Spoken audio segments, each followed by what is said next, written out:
Okay, cool. Thanks everybody for joining. We should start with some introductions, go around real quick. And then I thought I would just keep it open, pretty flexible, and just kind of chat about some of the work that we've done over the years to get our Lean Portland group set up. And then if you have questions about what you're thinking of doing, maybe in your city, or how we could assist with that, I think that'd be great. Terrific. So I'll start. I'm Brian Hurley. I think I've met everybody. I moved to Portland about 7 years ago, and there was an existing group already that Matt Horvat had set up. After about a year or two, I think we started to get a little bit more organization with the group. I had an unconference, and that's where we ended up meeting. I think, Maria, were you at that first unconference we had? And Ernest and Matt. I think Brett was there too. So that really got us going towards more organization, and we'll talk about that a little bit more. And then about 3 years ago, I went from working at a company in Portland to going out on my own as a consultant. So that gave me a little bit more flexibility to do more volunteer work than I had in the past. And that's been kind of my goal, is to try to take what we're learning here and try to spread that to other cities. I think that's how we all kind of connected. So I'll hand it over to Maria. Hello, everyone. I'm Maria Grzanka, here in Portland, Oregon. I've been here for 20 years, and I don't remember what year that unconference happened. I took some notes. Let me check. I think it's 2016, 15? It must have been before that. 15, maybe. I think it's more like 2015. Yeah. That's how somebody that I used to work with sent me an invitation to this unconference. And I was at the time an internal lean consultant at a large logistics company. And it was a pretty challenging role. And so I was looking for other like-minded people, went to the unconference. We started talking about how to kind of grow and organize the group more. And so I got involved at that point, still involved on that front, and did some of the volunteer consulting projects over the last few years. And I left that role as an internal consultant, went on to some change management in that company, and then left 2 years ago to start my own consulting independently here in Portland. So that's where I'm at right now. Maria's kind of the one running our group now. Logistics, yes. Which is a lot of it. The buttons, setting up the Zoom. That's a big role. Ernest? Quick introduction.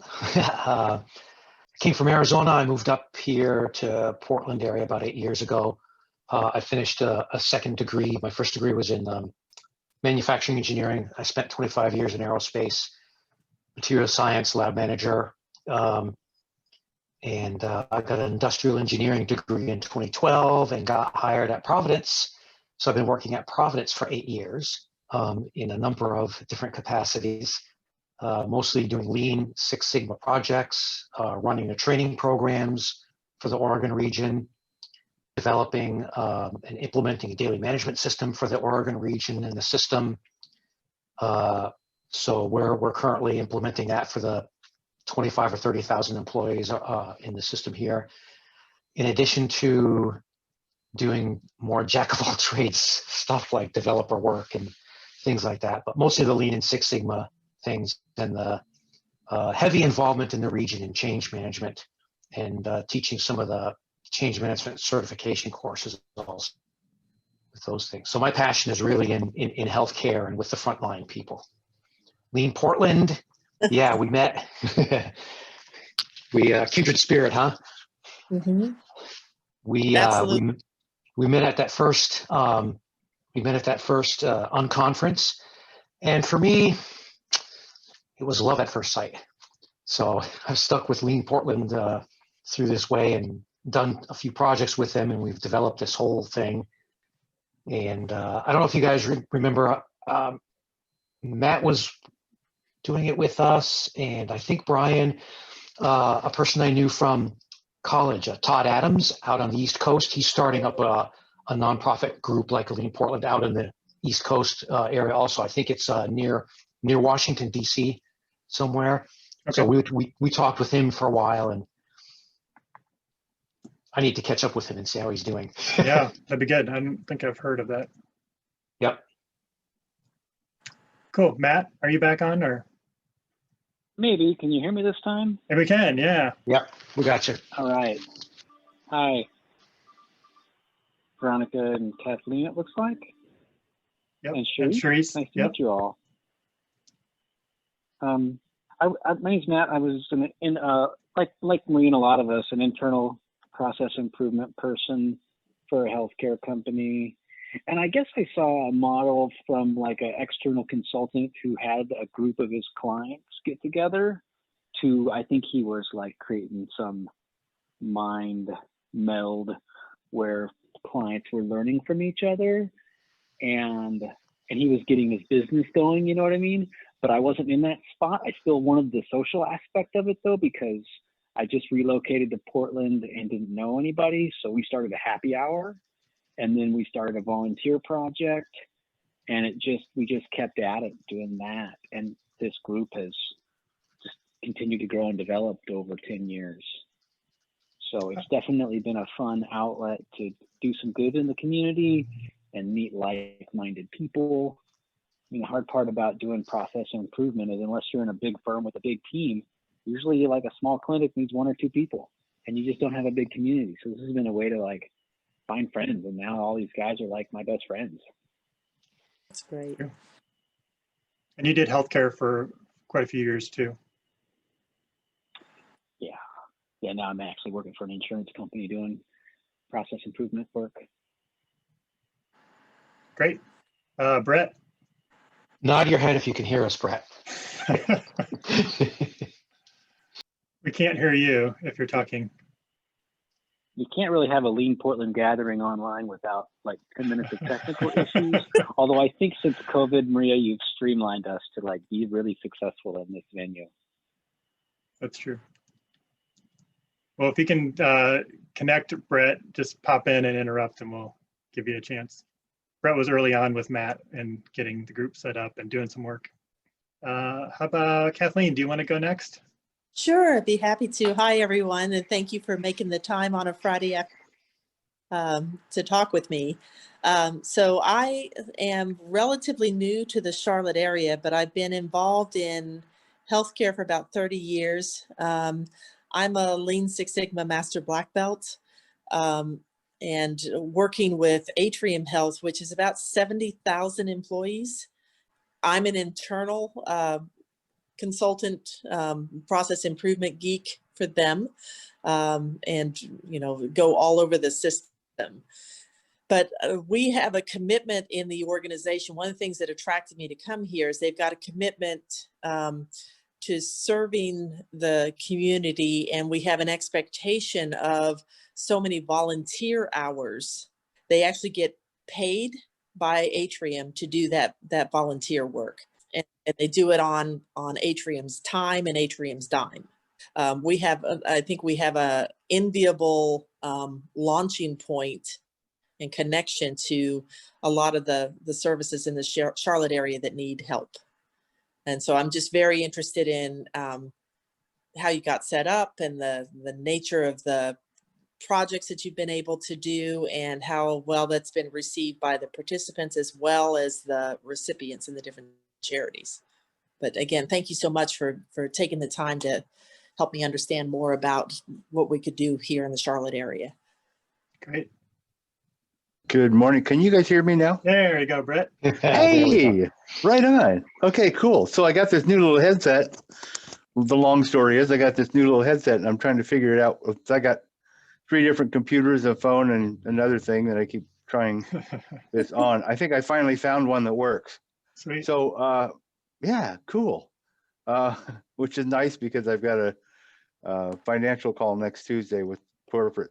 So now I know how to use my headset.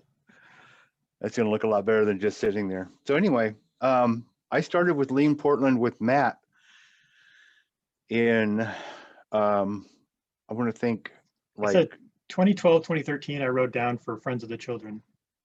was it? Yeah. Okay. Okay. Yeah, way back then. That was our first project. And that was really cool. What I've found out for me was I've always been an organizer and straighten things out and make things make sense, you know? And so it was really cool when I met Matt and the rest of the team, and they were kind of on that same page. And so working with them was very cool. I learned a lot of things. Hopefully I brought some to the organization too. And so now I'm a general manager for a dirt company, basically. We make potting soils and growing medias. So that's my regular full-time gig. So I get to organize the production and manufacturing for different facilities here in the U.S. You're a little busy right now, huh? Yeah, I'm running out of everything. It's amazing. So yeah, it's off the charts, and I'm running out of raw materials too. So it's something else. We're growing. Let's see. What really interested me was I used to have a plant in Charlotte, North Carolina, Oh, right off okay. right off Tuckasegee Road, right just up from downtown a little bit. So it was kind of cool. I had a plant manager there that didn't know anything about lean manufacturing, or she was brand new right out of school, and we hired her to be the plant manager. And she got her feet wet actually doing manufacturing with lean in Charlotte. So, you know, it's just kind of cool. It's like full circle. Yeah. I think that's about all I've got. Cool. Mhm. Thanks, Brett. Cerise, do you want to go next? We'll stay in Charlotte. Okay, there we go. Can you hear me now? Yes, yes. Okay, thank you. Cool. Good. My name's Cerise Chinchar. I'm a process engineer at Wells Fargo Home Mortgage in Fort Mill, South Carolina, which is basically a suburb of Charlotte. Yes. All of us process engineers are working from home right now. So I'm also kind of a stay-at-home mom / homeschool teacher, but I'm not getting paid for that job. I met Brian many years ago when we were both working at Rockwell Collins in Cedar Rapids, Iowa. And that's where I got my lean certification and my Six Sigma Black Belt certification. So I've been doing process improvement all my career. Known Brian a long time, followed his career across the country and back, or wherever you are now. So he tapped me to say that, you know, there were some people in Charlotte that were also interested in this. So I'm just here to see what it's all about and how I can get involved. That's Cool. see, you're helping me build the team right out of the gate. That's Yeah, sure. Last but not least, Veronica. Hi, everyone. Thank you so much for your time today. I'm really excited to hear your stories. Yeah, so I'm an industrial engineer. I'm from Ecuador. I moved to Houston about 5 years ago. And before that, I was working on the oil and gas. So I did that for about 5 years. I've always been in process improvement. And then when I moved to Houston, I started my healthcare journey. As many of you guys here. So I worked for Texas Children's Hospital for about 2 years. And then I recently relocated to Florida.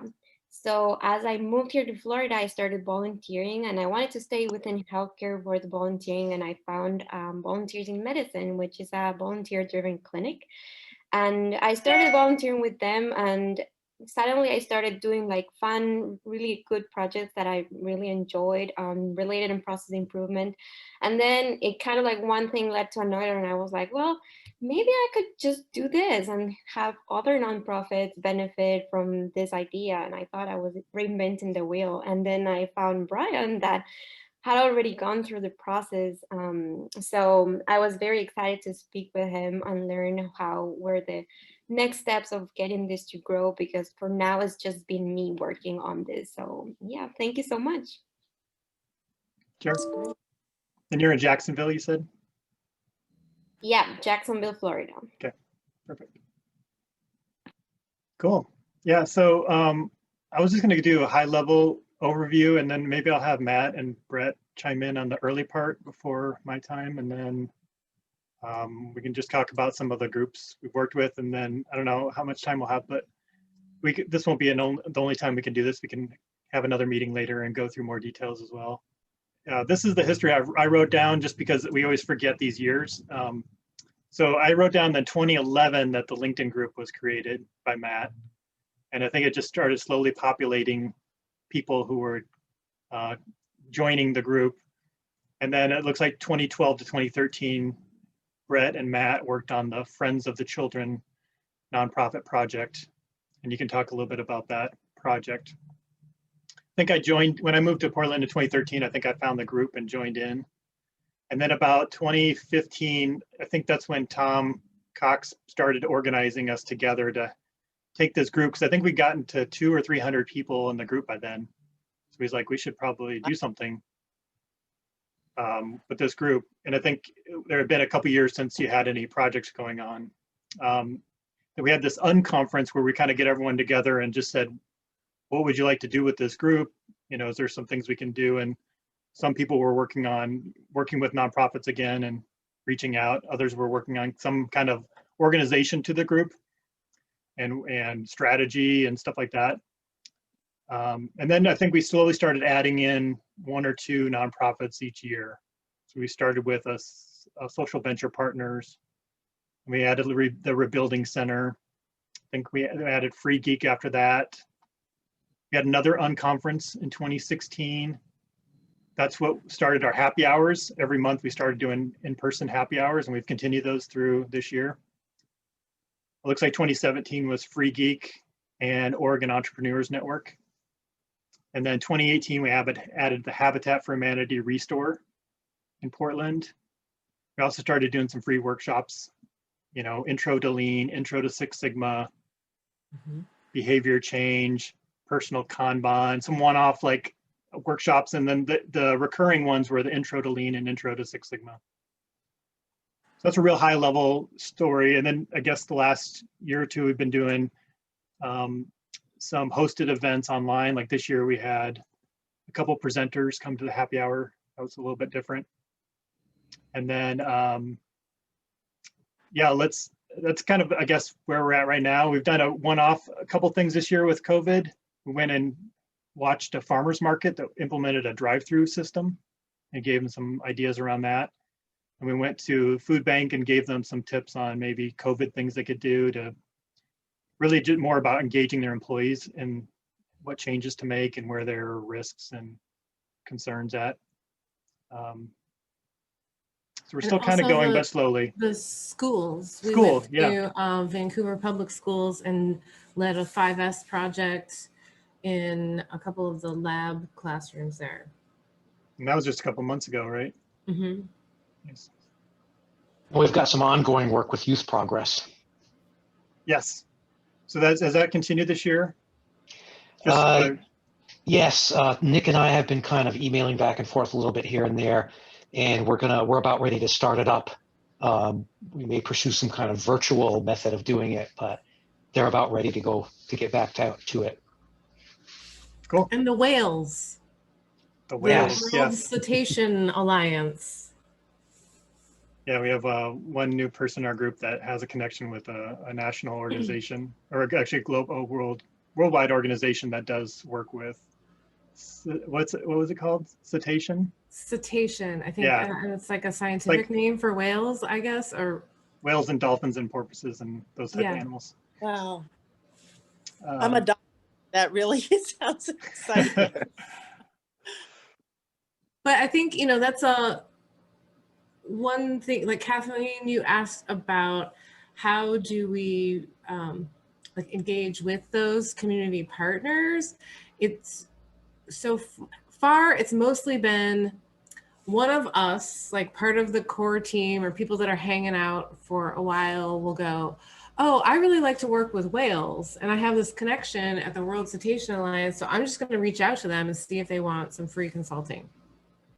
Brian, I'll let you add like Brian is our master recycler, and the connection to places like the Rebuilding Center and Free Geek that are both accept donations and then resell them, clean them up and resell them in some form or another.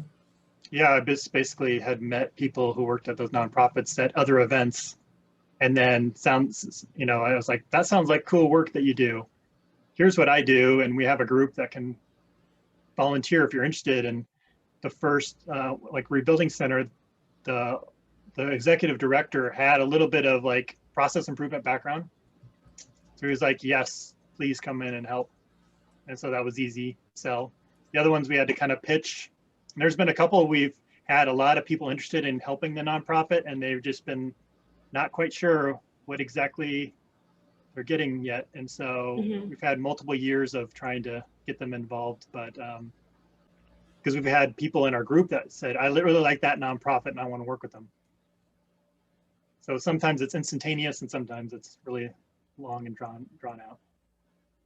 Well, food insecurity is a major problem in Charlotte pre-COVID, and of course, it's been exacerbated by the pandemic. And so we have a number of food banks and charitable organizations to help feed Charlotte that are really suffering right now. So I think we have internal interest in helping with supporting that work. We have a great relationship with Habitat for Humanity. And I'm speaking as far as the organization I work for, but I've also been a longtime volunteer with Habitat and different food pantry. I mean, that's great to see such a long list and varied list. So, and I love the idea of an unconference. I think that just automatically sparks some curiosity and people will want to know what that is. I went when I first moved here because I was trying to connect with other lean and improvement minded folks that also want to do something in the community. And I went on the Meetup app, and there was a lean coffee, but they haven't been active in over 2 years. And they don't respond to any. I've reached out to every individual on that list, which is a little over 200 people, and not one has responded to me. So, finding the folks. So thank you for finding Cerise, because at least I've got one connection already. And the healthcare organization I was with, Wells Fargo, has hired a number of our folks recently. So I do have some other contacts at Wells Fargo that I know are have good lean skills and also are charitably minded. But what other venues did you use to try and attract people to the group? I'll say Matt's Kitchen Table. So for a while, before we started doing the regular happy hour, we would meet every other week, I think, at Matt's house, and he would make us soup for dinner, and we'd sit around the table talking about what kind of nonprofits we wanted to help and how things were going and how we might reach out to people. Trying to think of the nonprofit. There's a nonprofit organization. We put a notice out to them and we asked if anybody wanted some help with a nonprofit, and we got a bunch of stuff. We had to put out actually like little applications and things, and we would interview. We went around, we interviewed different nonprofits to find out which ones we worked with or which ones we wanted to work with. I think that was a Nonprofit Association of Oregon. That could have been No, it. Yeah. It was No? Community Nonprofit Resource Group. It was just like some random, I think, tech focused social network where nonprofits were getting some education. Okay. But yeah, it was kind of hard to start this whole machine up. But once we broke the ice by sending that newsletter, like you said, Brett, I mean, it's been as much or more work than any of us could ever think about actually doing in our volunteer time. True story. Yep. Did you do anything to grow that LinkedIn group, Matt? Nope, not a single thing. I mean, posting updates, and we would do a project. We would try to like capture some success stories or do some photos or just some real basic social media stuff. But outside of that, it's been very organic. And now there are like a lot of recruiters in there and people posting jobs, and people who want to move to Portland or joining the group. And yeah, it's been a nice resource, I think, for people to stay connected. That's good. That's good. That is the thing that's attracted people to our happy hours, is people out of work or looking, they have time to volunteer, but they're also really looking for some leads on job opportunities too. So we do post stuff on there because there are people looking to change jobs and also move to the area or maybe find some employment. So have you registered the group from a tax status? Yeah, I mean, I created an LLC mostly just to protect the brand. And that also allowed us to start a bank account, but it's just like a sole proprietorship. Okay.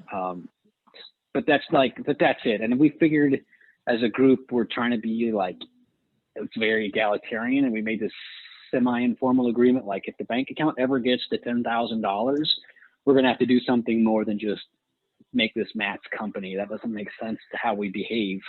But like trying to be a 501c3 or finding some umbrella organization is kind of a hassle to manage. Yeah. So we haven't really gone that route.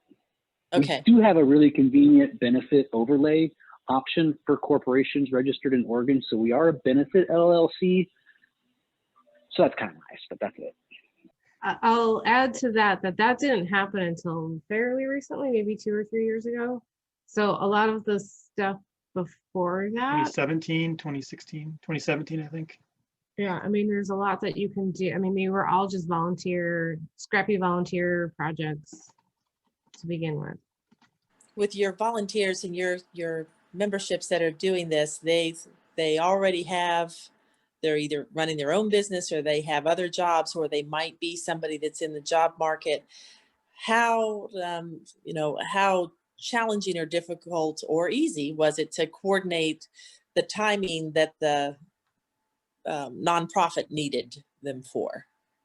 Did you have a big enough, because what I'm trying to think through is how big do I need to have the group before we start? And I think that's just a communication thing. You just need to talk to whoever shows up. And that was kind of the thing. We just had to see who showed up and then try to find out what level of interest they had and what kind of time they had available. And like Friends of the Children, we did some things on the weekend. We also did some things during the week. Yeah, I'm just thinking it kind of changed depending on who was working on it. Okay. If I could add, we've just gone a lot of repetitions and iterations. We've tried hard to do this like senior consultant, junior consultant model, because there seemed to be like people who could actually manage a client engagement, who had enough experience in consulting to like interface with the executive director and make a plan, or at least manage that relationship. And then there'd be people who want more experience to like, I want to learn how to run a 5S event, or I want to come and clean up and get my hands dirty at a nonprofit and fix stuff, or learn about data collection methods, maybe don't have any training in Lean, but are interested. But they're not ready to manage a consultant relationship or client relationship. Like our limiting factor was the number of people who could manage a client relationship. And then it was semi up to them to figure out next steps and get organized. Yeah, I think that's a good point. That was kind of it became the limiter, was the people that could engage with the client. So we had more people that wanted to volunteer to gain experience. And then there was us that were engaging with the client, but then we didn't have anyone to take care of all of the back end stuff too. So that became a capacity issue. This year, I think we've done a lot more like defined 5S projects. That's a really easy way to, like, there's a clear start and end time. There's a clear ask for volunteers. We need you for this many hours. It's going to start here. You can sign up for this, this, or this. If you have experience with 5S, that'd be great. If you don't, we also just need hands to move things. So we'll teach you when you get here. That's great. That's great. I think that's been the thing we've tried to switch over from, is we're kind of treating it just as coaching, but some things just kind of dragged for years, and we would struggle to get to tangible activities where we're actually fixing and improving things. And so, yeah, I think this approach of trying to focus something down into a small event, it's not going to be a full Kaizen at all. They're not even able to commit to that kind of time either. So it actually works out well if we can do like half-day type of activities, or split it up into like the other one we did recently at Free Geek was we do 2 or 3 hours for one day, and then we came back for 2 or 3 more hours, and those were like later in the day, 4 or 5 o'clock to 6 or 7. And so that kind of worked in their schedule. And it was targeted and focused, and we kind of scoped it to one little area. And that seemed to work really well. When we were just talking through like a whole transformation, it just seemed to kind of really struggle to make progress.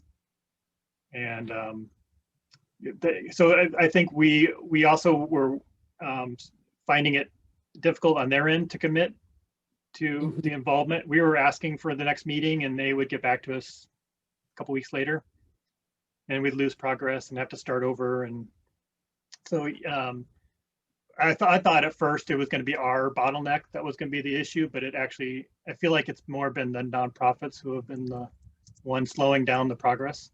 They don't have the time or commitment to meet with us as often as we think we should be meeting. Yeah, and I found that to be true even without doing a lean help. But when I've had groups of, so I've often worked with teenagers and college students on different projects that they can do, and oftentimes it's the organization that struggles with being able to help work with us to coordinate when folks can do different things, and I have not done just to be clear, I've not done any of that here in Charlotte. I've been very selfish here in Charlotte so far. So there's a lot going on right now. Yeah. Yeah, there's a little bit happening in healthcare. That's certainly true. That's certainly true. Retention of your folks. So it sounds like, it sounds like to me, this is right in my heart space. Have you had any challenges or any landmines I need to be aware of as far as retaining good folks, not burning them out, so that they're continuing to contribute, or has that not been an issue for you? I think, oh, sorry, Brian, go ahead. No, I was just going to say that we've had the group here involved even at various times in and out of activity. So I would say who I invited here was probably core people who've been around multiple years. But I'd say all of us have had ups and downs with our involvement. So the core team varies, and then the volunteer group or the people wanting to be involved varies even more. So it fluctuates a lot, I'd say. Okay. If we get someone who's with our group for a year, that's pretty good. Okay. Usually we'll get a couple months of involvement, and then they get a job, or something happens in their personal life, or they change jobs and now they're overwhelmed. So yeah, it does vary a lot. So I think having that commitment of a core group of people, I would say if you have 4 or 5 people that are really excited about this, that will fight through the ups and downs and be there, I think it's got a good shot. If it's just you, it could be really limiting. So I think having a team is really helpful to keep things moving. So at least there's at least 2 people that are pretty actively involved to keep things going. Well, and I'm thinking it's going to be important that I connect with folks that have been, not only know lean, but they've been in the Charlotte area for a while, because I don't have all the connections yet. So I'm not familiar. I mean, I've gotten myself connected with the food pantries, but there's a lot of other work that needs to happen that I don't even have on my radar yet. How did you go about deciding on the content or the approach you were going to use for training, so that you had, because, Charlotte is a banking town, so we've got a lot of healthcare, we've got a lot of banking, both service oriented industries, but they come at lean from different approaches. So how did you, is that something that was decided by the steering team, or did you have a education work group? If you were going to teach Well, like some, the thing that Kathleen, the thing I think that works for us, you know, and I think this addresses the question of like retention too, is like, we're not that formal. Like, okay, we don't do anything that formal as you would in a company. And I think I was kind of joking, but not really, about Matt's kitchen table, because I think for the core team, it's more of a social connection that brings us together. And because of that social connection, we keep showing up because we get something out of it. And because we get something out of it socially, we're motivated to go do something out in the community.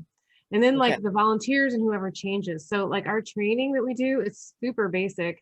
And I think someone was like, well, I've got these slides that I've used before, and we probably just threw those up there, but we all came from different industries too. So we could add our own input to like, oh yeah, that wouldn't fly where I work, let's change that. But it was done in a kind of social collaborative way. Good. One of our great strengths as a team doing this together is on the one hand, having just an innate feeling of standard of excellence of what we're going to do. We all grew to, because of that social and community aspect, we all grew to rely on each other to ask questions and learn stuff. So we built a lot of trust with each other. And so we all bring our own approaches. And as we did projects, or, you know, smaller or larger projects that may be on the edge of our experience, one or more of the other us could always fill that person in. So it not only expands our experience, but gives a better quality experience for the client. And the other thing that we've done is, that they haven't mentioned, is we've done a lot of these one-off or longer partnership things. So Maria started working with Free Geek and did some things, and Brian was there with her. And then I came in to do some lean daily management system implementation with them. And Maria was doing some other things. So Brian and I worked together on it. And then I brought in a couple of people. I mean, so you see how this kind of moved around. So rather than come in and step on what's done before, I got an opportunity to see how Maria engaged with them and how Brian engaged with them. And I was like, oh, that's pretty cool. I feel like the senior consultants are in the best position to learn more from each other because we know more, because we have this community, whereas we give other people the opportunity to come in and like start from zero and learn some things, but their capacity to learn how to do this is limited by their knowledge and experience. Where I feel like I had a good enough base of experience that I could kind of see what Maria, Brian, Brett would do and how they would approach things. I'd be like, wow, I just learned a lot. It just benefits us and everybody, and it benefits the community, and it benefits the client. And then that whole idea that I just talked about right now is what we came together for. That's what we do. And so if you end up with a core group of people that keep on showing up, it's because they got that passion, and you'll develop a community, and then you become more than the sum of your parts, which I feel Lean Portland is right now. that's awesome. Thank you for that taking me through that journey, because that's I always try and look for, you know, where there might be things that we can do to make it more attractive or smoother, or, and, you know, an understanding. I think that being new to the area, I'm not sure what any of the pitfalls might be, but the joy of doing volunteer work is you're contributing out, even if things aren't exactly perfect. So I didn't know if you had this playbook that you were giving your volunteers and say, this is how we do it. I love hearing that people have the flexibility, which is going to engage them to use what their approach, and you're learning from each other. Yeah, I'll just add that the workshops are put on by whoever wants to teach them, and then they're going to run through formal slides and training that is pretty solid. But if we do but if Maria does the lean class instead of me or Kiel, she's going to do a different slide deck, but it's still going to be called Intro to Lean, and she's going to give her own examples and her own slides and her own visuals and stuff. So, you know, it's going to be fairly similar, but there's a lot of unique things about it as well. So whoever wants to teach it is free to go teach a workshop. We'll promote it and share it, but there's no standard template that everyone's using, because we're all not comfortable with each other's slides. Right. Can do a better job with stuff we are comfortable with and can flow it in a way that works for us. So we've actually been really, haven't done a ton of training for the groups we've worked with. It's a lot of coaching mainly. So I'd say most of them have not gone through a formal training. And I think that's something that we were pushing for a little bit, but it was just almost easier to just kind of walk them through it as we work through it. It was so hard to get them together. We didn't want to waste the time with the training. We thought we could do better just working through a problem. Let's just jump in. Yeah. Yeah. And I'm a believer that that's the best way to learn lean anyway. You learn it by hands-on. practicing it. Yeah. So that's fantastic. Veronica or Cerise, do you have any questions too? Yeah. I'm just trying to think how I'm gonna make friends here to get them involved and create that core group that seems so important. Yeah. How did you approach the nonprofits you've worked with already? You just joined as a volunteer, or did you just? Yeah, so for one, I joined as a volunteer, but I actually offered like process improvement work. And since it's a volunteer-driven clinic, they have like a wide variety of type of volunteers that they accept. So that kind of played in my favor. And so I started getting involved, and then actually with COVID, they started struggling with having enough volunteers, like administrative volunteers, because tons of them, I want to say it was about 94% of them had to stay home because of being older.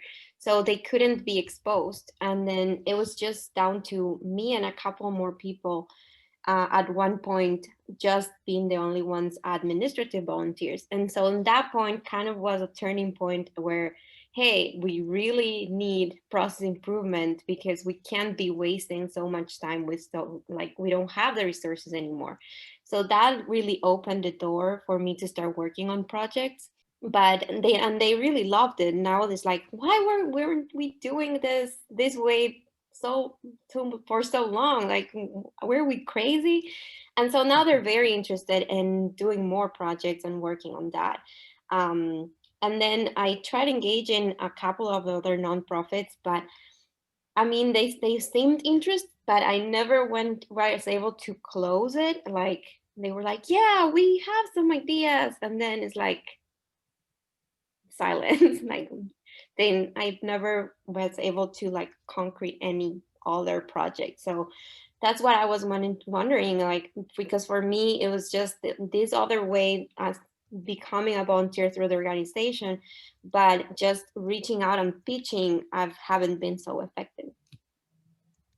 Oh, it's been very hit or miss too. And there's a lot of follow-up.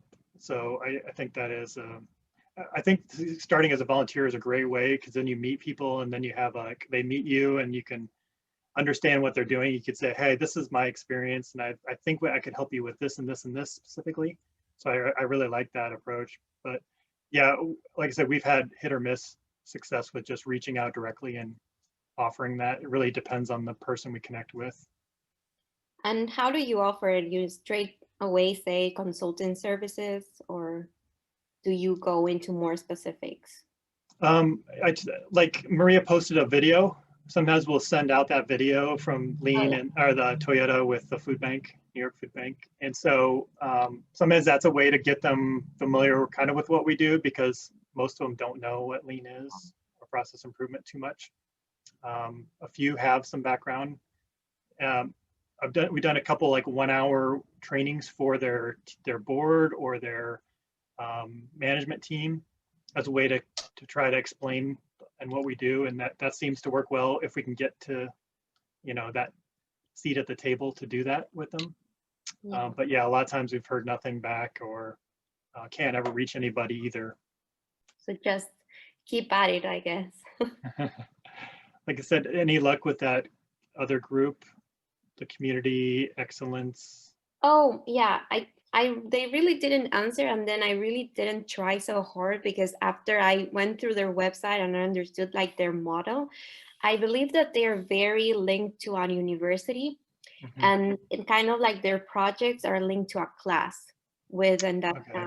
either like the business school or the industrial engineering, and I kind of don't want to be linked like so much to our as like a semester. It would be kind of like a completely different approach. So after like understanding that, I didn't really insisted so much on them to responding. Yeah. Mhm. But I will definitely follow back to figure out what they know, or if they are interested in maybe working on something different. I would say LinkedIn too, just kind of scroll through and find lean people or Six Sigma people and just ask if they want to get together and get organized. Okay. Just networking has been hard now with COVID. Yeah. Like Yeah. before you could just pop into a networking event, a happy hour, but now it's like weird. Maria also posted the when we would do workshops, free workshops, they were posted in either Eventbrite. Actually, all those were done in Eventbrite, and that gets some organic traffic for people looking for general events in the area when they're in person. And then we The did happy the happy hour. hours and meetup. It Right. used to be a meetup, and then we've moved those to Eventbrite as well. Okay. So that would attract people to our training and happy hours. And that happy hours have brought in quite a few people with kind of that common interest to meet us and talk. So we're still getting new people showing up to the virtual happy hours too. Okay. That's been good. The other thing I was thinking too is like local chapters of other professional organizations to kind of recruit for your group.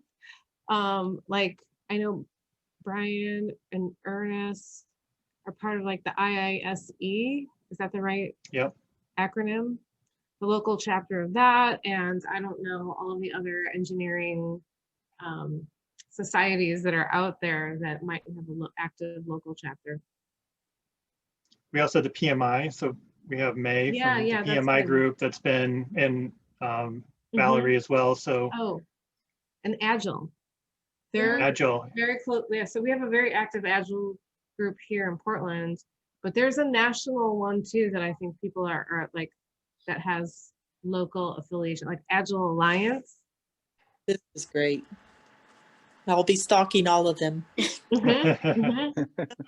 Well, and I also wrote down ASQ for the American Society for. The org dev people, organizational development, they're usually have some adjacency to continuous improvement. That's true. HR. And I think we even talked about working with the organizational development group, because they were kind of doing slightly different things, but they had some applications for nonprofits and they were doing some pro bono work too, but we never did connect with them. But we did look at their application forms and their questions and things like that. So they were doing something kind of similar.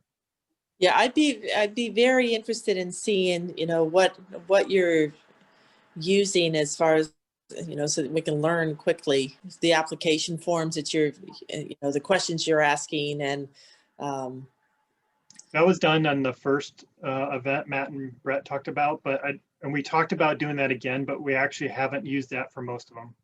It's been just meeting people, finding if there's an interest, and saying, we'll come do a little training for your team, and then let's see if you're interested in going forward. That's been most of the engagements.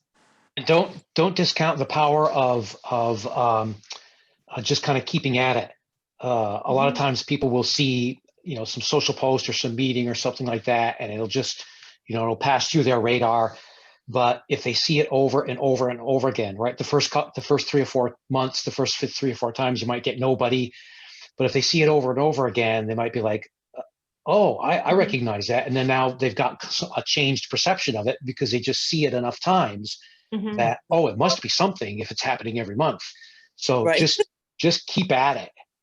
So yeah, think about if what we can do to help. If you put on an event, we can be part of that, or we can help promote that as well. I know we're running out of time here. And we can also set up another call later and continue the discussion for other questions you think about, but thought this would get us a Yeah, good starting you point. can join us for one of our meetings. It's really late. We don't do it until 6 p.m. here, so 9 p.m. your 9 your time. It's a little That's bit late, but I'm time. And No, there's I- about 40 or so process engineers that work for Wells Fargo that are in the Charlotte Fort Mill area. So Wow. I could certainly, share this information with that group and, see if there's interest, and, you could get even more people involved that way. Just let me know if I had some kind of a form or flyer or something to share. That would be helpful. So why don't we get together, and I'm comfortable with Yeah. sharing contact information, and we can put together a plan, because we'll have folks from Atrium, and if you've got that deep a pool at Wells Fargo, I know Bank of America has some folks. Right. We can, and Lowe's has a number of folks. Right. Lowe's is Yeah. Yep. here, so And you can always check LinkedIn, look at people we're connected to. Maybe start, something on a LinkedIn group for yourself. mhm. Bring people in that way. You can invite them from there. Yeah. That's how I found out Cerise was in Mhm. Charlotte. I didn't even know until I did a search on my connections in Charlotte. I'm like, oh, wow. Let us know how we can move forward and help you out. Okay. yeah, Thank you. and feel free to reach out to me too for anything. Thank you Nice so to much. meet you, Veronica. Nice to meet Cerise. everyone Will too. do. Thank you. Bye-bye. Okay, Monica, we'll nice to meet you guys. together. That's awesome. Thank you all. Thank Okay. you so much.